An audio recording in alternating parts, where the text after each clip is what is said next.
नमस्कार, मैं हूं आपके साथ सोनम रावड़ी की शुरुआत करेंगे। सीतापुर के मिश्रिक में बहुजन समाज पार्टी ने आगामी विधानसभा चुनाव को लेकर बड़ा ऐलान करते हुए 153 मिश्रिक विधानसभा सीट से अभिलाषा वर्मा को अपना प्रत्याशी घोषित कर दिया है। वहीं मेला मैदान में आयोजित विशाल बसपा कार्यकर्ता सम्मेलन में पार्टी के प्रदेश अध्यक्ष विश्वनाथ पाल को मुख्य अतिथि के रूप में पहुंचे हैं, जहां मंच में अभिलाषा वर्मा के नाम की घोषणा की गई है। प्रत्याशी के ऐलान के बाद कार्यक्रम स्थल पर मौजूद कार्यकर्ताओं और समर्थकों में उत्साह देखने को मिला है। वहीं समर्थकों ने अभिलाषा वर्मा के समर्थन में नारे लगाकर पार्टी नेतृत्व के फैसले का स्वागत किया है। प्रत्याशी की घोषणा के साथ ही मिश्रिक की सियासत में चुनावी सरगर्मी बढ़ने के आसार हैं। बसपा ने अपना चेहरा सामने रखते हुए चुनावी तैयारियों का बिगुल बजा दिया है और अब अभिलाषा वर्मा के सामने संगठन और कार्यकर्ताओं को एकजुट करने के साथ जनता के बीच अपनी पकड़ मजबूत करने की चुनौती होगी।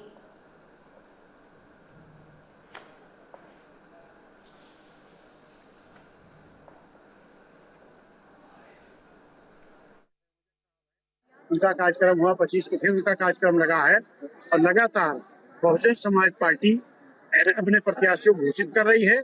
और जो उत्तर प्रदेश की आम जनता जो बहुजन समाज पार्टी को बनाना चाहे, आज भी आपने देखा एक विधानसभा की भीड़ थी, लेकिन जितनी अपार भीड़ इकट्ठा हुई है उससे सिद्ध हो रहा है कि आने वाले समय में बहुजन समाज पार्टी के प्रत्याशी जो यहाँ की हमारे अभिलाषा वर्मा जी हैं, ये भारी वोटों जीत करके जाने का काम। मैं 10 सालों से लगी हुई थी इस पार्टी में।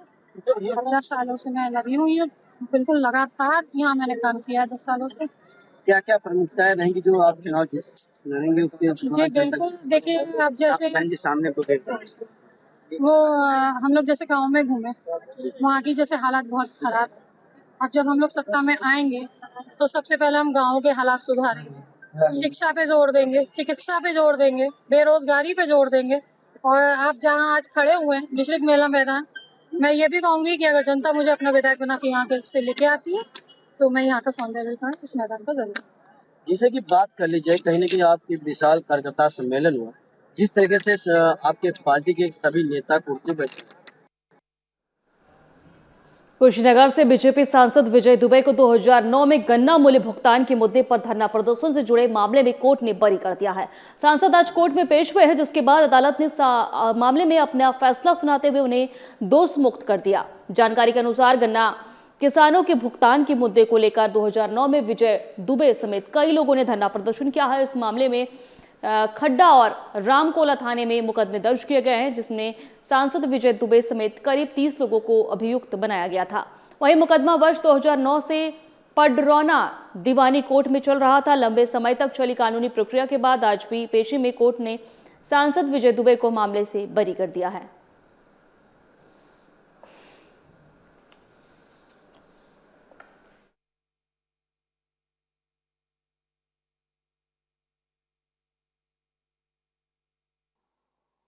तो कोई किसानों के लिए आवाज अगर जनप्रतिनिधि या नेता न उठावे तो जनता स्वयं सक्षम अगर रहता तो नेता जनप्रतिनिधि की आवश्यकता नहीं है।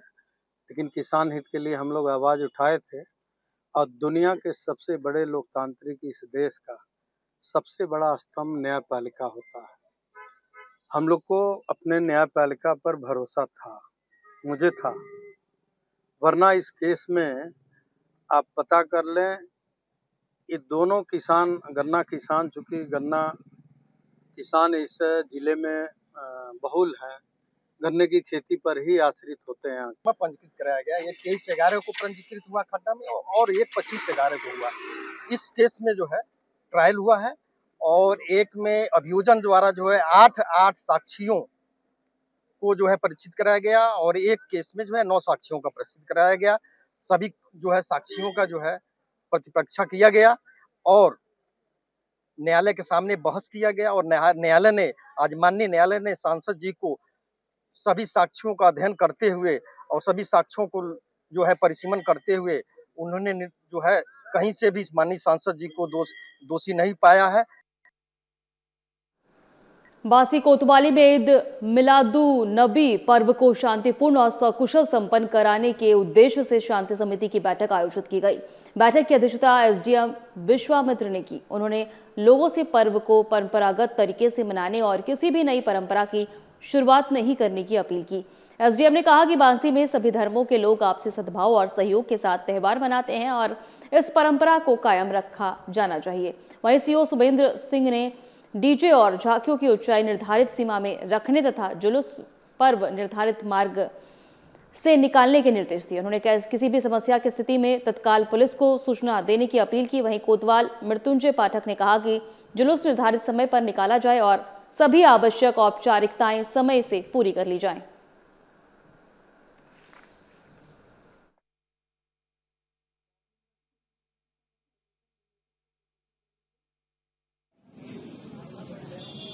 झांकियों से रिलेटेड ये बताया गया कि जो संबंधित हाइट है, जो शासन द्वारा अनुरूप हाइट दी गई है, मेंशन की गई है, उसके ही अनुरूप आप झांकियों की हाइट रखेंगे। और दूसरा चीज, डीजे का जो न्यूनतम डेसिबल है, जो अलाउड डेसिबल है, जिसमें वॉल्यूम जिससे ऊपर नहीं जाना चाहिए, उस वॉल्यूम को ही ये लोग ब्रीच थ्रेशोल्ड पॉइंट मानते हुए इसको ब्रीच नहीं करेंगे। इसके साथ साथ मैंने ये भी बताया कि किसी भी प्रकार का समाज में रोष पैदा करने वाला कोई भी भाषण नहीं लगाया जाएगा और त्योहार से रिलेटेड ही जो भी चीजें रहेंगी वो त्योहार से रिलेटेड ही उसमें डीजे पे चलेंगे। दूसरा चीज, 25 तारीख को इनके द्वारा ये भी बताया गया कि जलसा होगा कुछ जगहों पे, तो उन जगहों पे भी सतर्कता बरती जाएगी और उन जगहों पे भी ड्यूटीज लगाई जाएंगी जो परंपरागत जलसाएं हैं, और गैर परंपरागत जलसाओं को अनुमति नहीं दी जाएगी। डुमरियागंज क्षेत्र में राजस्व विभाग की कार्रवाई को लेकर समाजवादी पार्टी के सक्रिय नेता कमाल साहब ने नाराजगी जाहिर की है। बताया जा रहा है कि राजस्व विभाग की कार्रवाई के दौरान कथित तौर पर मस्जिद और मदरसे को जमींदोज किए जाने का मामला सामने आया, जिसके बाद क्षेत्र में चर्चाएं तेज हो गई हैं। सोशल मीडिया पर वायरल एक वीडियो में कमाल साहब मौके पर पहुंचकर कार्रवाई को लेकर अपनी नाराजगी व्यक्त करते हुए नजर आ रहे हैं। उन्होंने इस कार्रवाई पर सवाल उठाते हुए पूरे मामले की जानकारी सामने रखने की बात भी कही है। कमाल साहब समाजवादी पार्टी से जुड़े कई मुद्दों को लगातार उठाते रहे हैं और अब डुमरियागंज की इस कार्रवाई को लेकर भी उन्होंने अपनी प्रतिक्रियाएं दी हैं। इस पूरे प्रकरण को लेकर स्थानीय स्तर पर कई सवाल खड़े हो रहे हैं और कार्रवाई किन परिस्थितियों में की गई है और इसके पीछे राजस्व विभाग का आधार क्या था। हालांकि मामले से जुड़े सभी तथ्यों और कार्रवाई की आधिकारिक स्थिति की पुष्टि जांच और संबंधित प्रशासनिक पक्ष के बयान के बाद ही स्पष्ट हो सकेगी।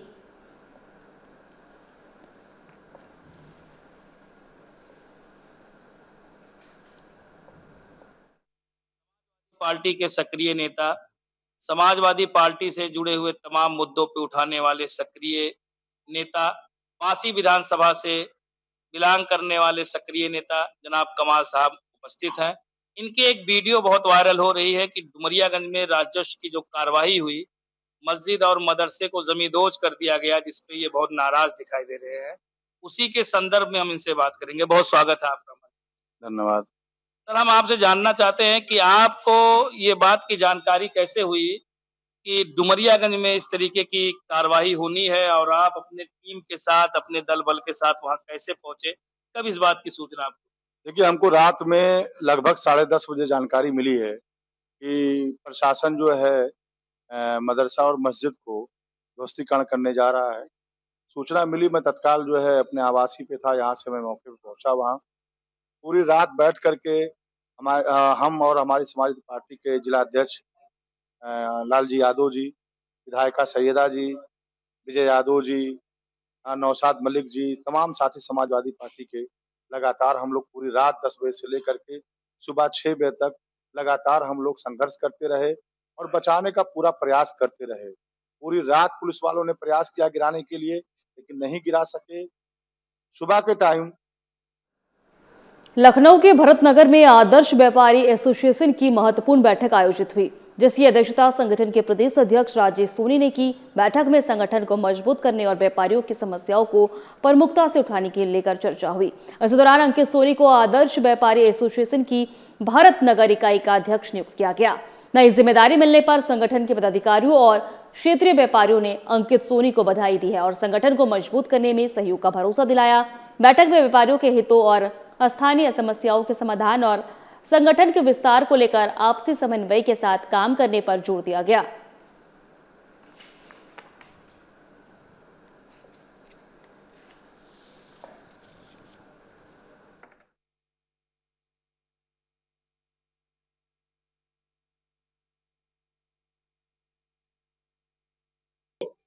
पुलिसिया उत्पीड़न है व्यापारियों का हो रहा है लगातार, उस पर यहाँ पे सब व्यापारी लामबंद हुए हैं। और आज संगठन को विस्तार करते हुए एक हम लोग की नई इकाई यहाँ पे व्यापारियों की गठित की गई है। भरत नगर, पीटी नगर, यहाँ पे सैकड़ों की संख्या में व्यापारियों को जोड़ा गया है और ये बहुत लंबी इकाई बना के यहाँ पे व्यापारियों को संगठित किया जाएगा, जिससे व्यापारियों की लड़ाई को मजबूती मिल सके। इस कार्यक्रम के बाद आगे की क्या प्रोग्राम? देखिए, अभी सितंबर माह में आदर्श व्यापारी एसोसिएशन 100 इकाइयां अपनी बनाएगा और उसके बाद अक्टूबर माह में एक बहुत बड़ा व्यापारी महाकुंभ प्रदेश स्तर पे आयोजित किया जाएगा, जिसमें लाखों की संख्या में व्यापारियों को बुला करके प्रदेश सरकार को अपनी ताकत दिखाई जाएगी और सरकार से सिद्धार्थनगर में दूध और दुग्ध उत्पादों की गुणवत्ता सुनिश्चित करने के लिए खाद्य सुरक्षा एवं औषधि प्रशासन की टीम ने विशेष अभियान चलाया। सहायक आयुक्त खाद्य द्वितीय RL यादव के नेतृत्व में सचल टीम ने जिले के विभिन्न बाजारों और चौराहे पर छापेमारी कर दूध, खोया, पनीर, घी और आइसक्रीम समेत कई खाद्य पदार्थों के नमूने लिए। वहीं बासी बाजार से दूध, खोया, पनीर, घी और आइसक्रीम के नमूने संग्रहित किए गए, जबकि डुमरियागंज से दूध, पनीर और खोया के नमूने के लिए तुलसियापुर, इटावा और नौगढ़, तेतरी और बाजार और जोगिया, उदयपुर और अन्य क्षेत्रों से भी विभिन्न खाद्य पदार्थों के नमूने लिए गए। विभाग के अनुसार सभी नमूनों को जांच के लिए प्रयोगशाला भेज दिया गया है।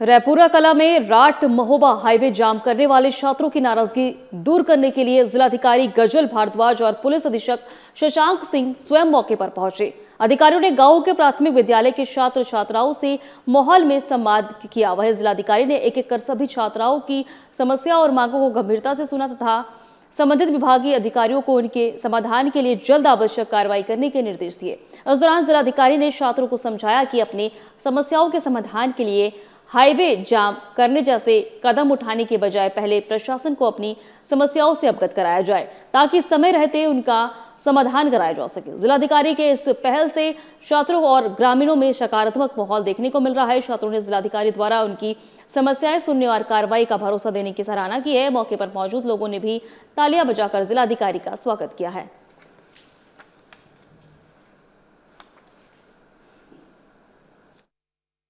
समस्या बच्चों को थी, जैसे सड़क की समस्या बच्चों ने हाईलाइट कराई, तो वो अपने टीचर के माध्यम से हमारे ऑफिस आकर हमें बताते या कप्तान साहब को बताते। तो आज बच्चों से हमने यही संवाद किया है कि किसी भी प्रकार की हमारे युवाओं को या हमारे बच्चों को समस्या होती है, उसका एक प्रॉपर चैनल है। जैसे कुछ बच्चों ने कप्तान साहब को छेड़खानी के बारे में अभी 2 महीने पहले बताया था, उन्होंने कार्रवाई की। ऐसे ही कुछ बच्चों ने लाइब्रेरी की डिमांड की थी, उनके वहाँ जहाँ बहुत सीलन हुआ करती थी, तो हमने उस लाइब्रेरी का रेनोवेशन कराकर उसको ACU का प्रॉपर तरीके से उसको कराया। तो बच्चों से आज यही संवाद किया गया कि कोई भी समस्या का जो समाधान होता है वो संवाद से होता है।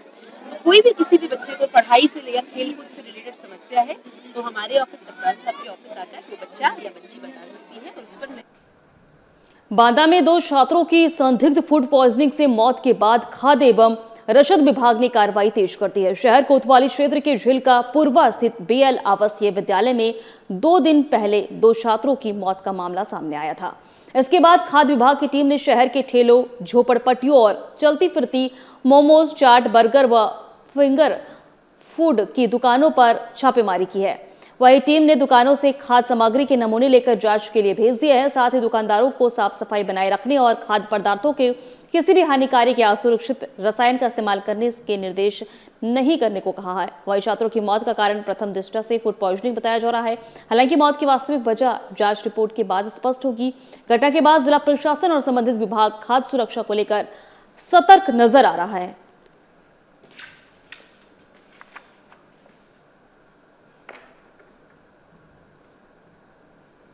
मैनपुरी में लोगों की सेहत से खिलवाड़ करने वाले के खिलाफ खाद्य सुरक्षा एवं औषधि प्रशासन की टीम ने अभियान चलाकर कई खाद्य प्रतिष्ठानों का निरीक्षण किया है। मंडी मैनपुरी स्थित मेसर्स पन्नालाल और के यहाँ जो है करीब 6000 पैकेट एक्सपायर्ड नमकीन बरामद हुई है, जिसकी अनुमानित कीमत जो है 24,000 रुपए बताई जा रही है। टीम ने सभी पैकेट मौके पर ही नष्ट करा दिए।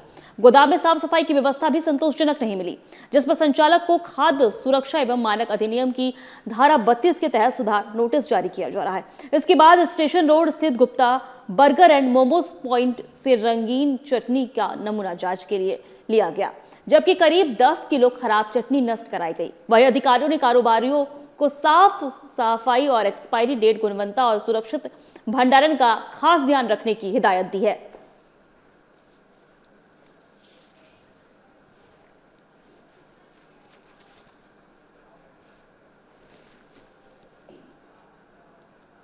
चित्रकूट से बांदा की ओर रात में जा रही उत्तर प्रदेश की रोडवेज की एक बस की खराब हेडलाइट ने यात्रियों की सुरक्षा पर गंभीर सवाल खड़े कर दिए। यात्रियों के मुताबिक रोशनी वाले हिस्से में सफर सामान्य रहा, लेकिन अंधेरे रास्तों पर बस के सामने बाइक और गड्ढे तक स्पष्ट दिखाई नहीं दे रहे थे। ऐसे में संचालक जो है अन्य वाहनों को रोशनी और परिचालक के मोबाइल फोन की फ्लैश लाइट का सहारा लेना पड़ा। बस में दर्जनों यात्री सवार बताए गए, जिनमें कई लोग रास्ते में ही उतर गए, जबकि रात होने के कारण कई अन्य यात्री मजबूरी में सफर जारी रखना पड़ा। इस घटना से बस संचालन पहले होने वाली तकनीकी जांच और सुरक्षा व्यवस्था पर सवाल खड़े कर दिए गए हैं। सवाल अब यह है कि खराब हेडलाइट के बावजूद बस को सड़क पर संचालन की जो है अनुमति कैसे मिली और इसके लिए जिम्मेदार आखिर कौन है। यात्रियों का कहना है कि रात में ऐसी लापरवाही किसी बड़े हादसे का कारण बन सकती है। रोडवेज प्रशासन से बस की तत्काल जांच कराने और दोषी जिम्मेदारों पर कार्रवाई की मांग उठ रही है। सुरक्षा के लिए हेडलाइट, ब्रेक, टायर समेत सभी जरूरी उपकरणों की अनिवार्य जांच बेहद जरूरी है। जैसे ही हमको जानकारी हुई, मैं टाइम कीपर से पूछा, उसने बताया कि चालक परिचालक को मैंने अवगत करा दिया था कि कोई भी समस्या यात्रियों को होती है तो पैसे भी वापस कर दे या तो इसको बस रोक ले, गाड़ी ठीक करा के चले। लेकिन इसमें जो है चालक परिचालक को दोषी पाया जाना, जिसकी कार्रवाई गति चल रही है, मैं उस पर कार्रवाई करूँगा और ये अचानक फिर हो जाए। चंदौली के बबौली थाना क्षेत्र में शिवपुर अकोड़ा के पास भारतमाला परियोजना के निर्माण कार्य के चलते गड़ई नदी का जल प्रवाह बाधित होने से सैकड़ों बीघा फसल जलमग्न हो गया। नदी की धारा रुकने के आसपास करीब 50 गांवों में जल भराव का संकट पैदा हो गया है और किसानों को खड़ी फसल पानी में डुबोई गई है। शिकायत मिलने पर बीजेपी नेता सूर्यमुनि तिवारी मौके पर पहुंचे और जिलाधिकारी से तत्काल वार्ता कर समस्या की जानकारी दी है। वहीं डीएम के निर्देश पर परियोजनाओं के प्रोजेक्ट मैनेजर ने मौके पर पोकलैंड मशीन लगवाकर नदी में बने अवरोध को हटाने का काम शुरू कराया। अवरोध हटाने के बाद नदी में पानी का प्रवाह और जल निकासी शुरू हो गई है, जिससे किसानों और ग्रामीणों ने राहत की सांस ली है।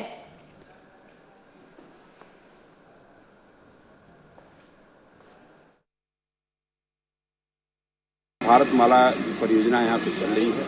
ये ग्राम सभा महदेव, श्रीपुर, परमानंदपुर, कमरिया, मछरिया, हिरामनपुर, लगभग यहाँ 50 गांव जलमग्न होने की कगार पे था। लगभग 300-400 बीघे फसल जलमग्न है और यहाँ मैंने जिलाधिकारी महोदय से वार्ता किया। उन्होंने जो है उसके प्रोजेक्ट मैनेजर।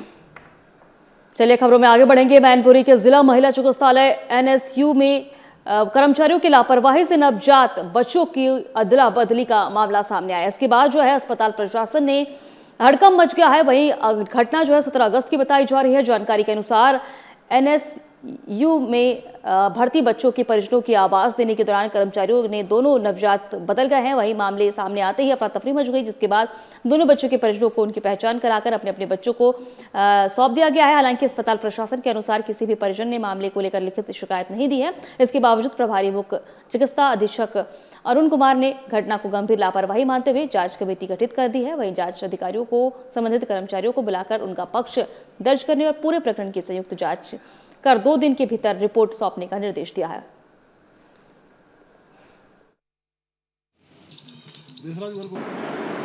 और अंजेश कुमार स्टाफ जी क्या मतलब कमेटी गठित की गई है जांच के लिए? जी हाँ, वो आज ही ये इस घटना का संज्ञान आते ही आज ही वो कमेटी गठित कर दी गई है। उनसे 2 दिन में रिपोर्ट देने के लिए कहा गया है। जिसकी जैसी गलती अगर निकल करके आती है उसको। सोनभद्र के रॉबर्ट्सगंज कोतवाली क्षेत्र में मुसही गांव में आधी रात जेसीबी के करीब एक जो है गरीब बच्चा कच्चा मकान गिराए जाने का मामला सामने आया है। वहीं पीड़ित सुरेश कुमार का आरोप है कि करीब 30 से 35 जो लोग हैं, 40 लोग जेसीबी लेकर पहुंचे और मकान को जमींदोज कर दिया। उस समय घर में मौजूद उसकी पत्नी आशा देवी के साथ मारपीट और जाति सूचक शब्दों का इस्तेमाल भी किया गया है।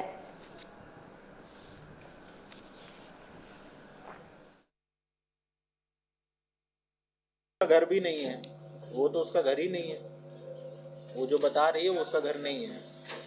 वो उसके पिता को वहाँ देख रेख के लिए रखा गया था, उस महिला के, और देख रेख में उन जो परिवार वालों ने उसको एक झोपड़ी बना करके दी थी, जिसको उसने बोला कि ये मेरा घर है, मैं क्लेम करने लगी हूँ, जबकि वो उसका घर नहीं था।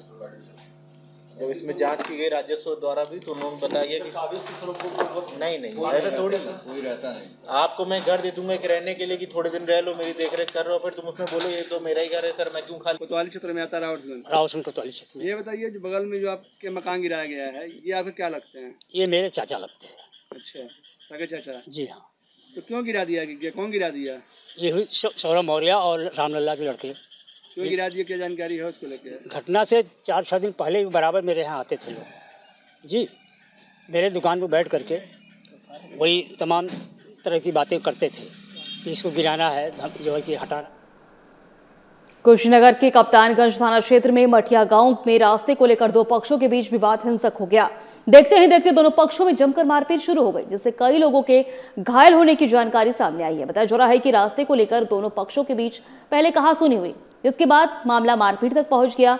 घटना में दोनों पक्षों के लोगों को गंभीर चोटें आई हैं। मारपीट के दौरान किसी व्यक्ति ने घटना का वीडियो बना लिया, जो अब सोशल मीडिया पर वायरल हो रहा है। वीडियो सामने आने के बाद पुलिस ने मामले को गंभीरता से लेते हुए कार्रवाई शुरू कर दी है।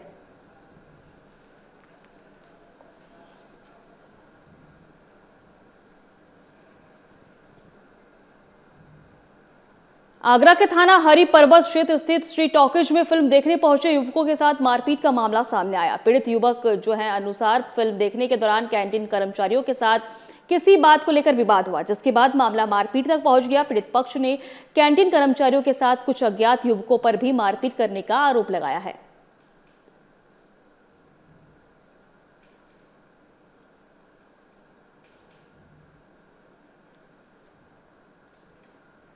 आगरा के थाना अशनेरा क्षेत्र में ताजपुर नगरिया में जीजा के घर आए युवक की गोली मारकर हत्या कर दी गई है। गोली लगने से युवक की मौके पर ही मौत हो गई। घटना की सूचना मिलते ही पुलिस टीम मौके पर पहुंची और घटनास्थल का निरीक्षण कर मामले की जांच शुरू कर दी है।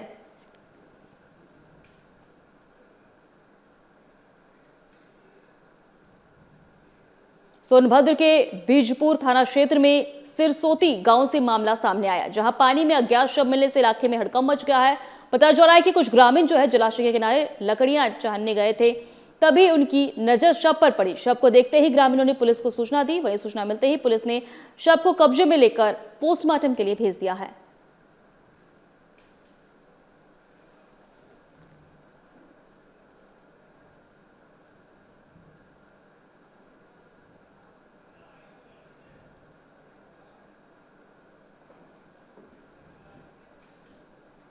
फिलहाल हमारे खास बुलेटिन में इतना ही। नमस्कार।